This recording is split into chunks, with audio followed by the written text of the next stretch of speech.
Well, it's always hard to follow these two. You know, well, we'll see. You know, I first met Senator Reid when I was 18 years old on a trip to Washington, D.C., and looked around at these buildings in Washington. I said, maybe I'll get to work here one day. And then, a year later, got to work on Senator Whitehouse's campaign to be in the U.S. Senate. So I can't go too far without acknowledging the long-term leadership that they have provided for people throughout Rhode Island. So let's hear it more.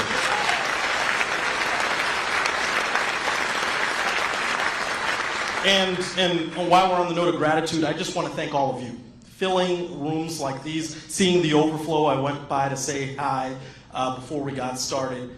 This is how we make government work. Yeah, we send people to Washington and we do all of the work of showing up in our elections and everything in between, but it's holding every single one of us accountable that keeps the system going, keeps us focused on our constituent, our customer, who we work for. That's all of you. And I say it very intentionally in every room that I am, that I work for you.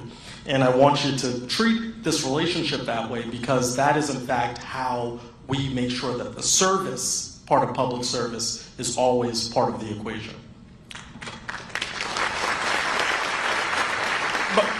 But I want to acknowledge the fact of the matter that you all, many of you are here because you are worried, you are angry, you are concerned, you have been affected emotionally, personally, materially, by the scope, speed, and scale of a president who has not only erred on the side of lawlessness, but has made that his brand.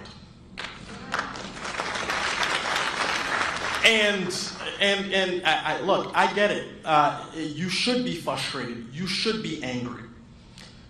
And I know I can speak for the senators here and the people that I interact with in my life.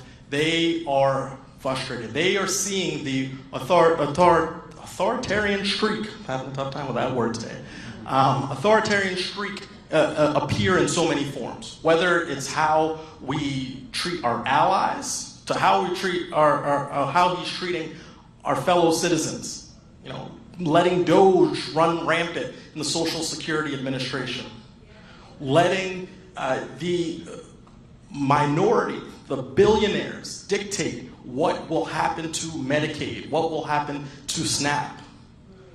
When you see over and over and over again the tendency to lean on the side of control so that people are, you know, banging on the doorsteps asking for their basic rights and freedoms, that is something that is scary. Now, I say to you that people feel powerless right now. Do not fall for that.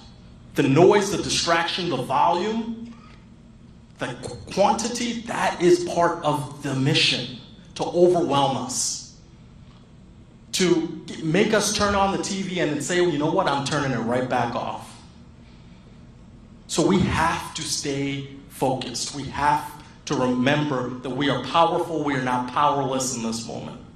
And beyond that, we have to look for the hope that is our state's motto, but the hope that is integral to all of those rays of sunshine that we've seen over the past several weeks. In the courts, where we've seen it through the work of the Senate. I saw both senators up there with Senator Booker, focusing our country on this mission. The hope that's in the work to get that money for the Washington Bridge that Senator Whitehouse worked so closely with a Republican colleague on, to go against the tides of this administration. And the hope that's in all of our communities. We have to look out for one another more now than ever. A new spirit of volunteerism, of concern, of care for one another has to emerge from this moment. So with that, I look forward to your questions, but know that you are powerful. And your being here tonight is a symbol of that, so let's keep fighting hard together.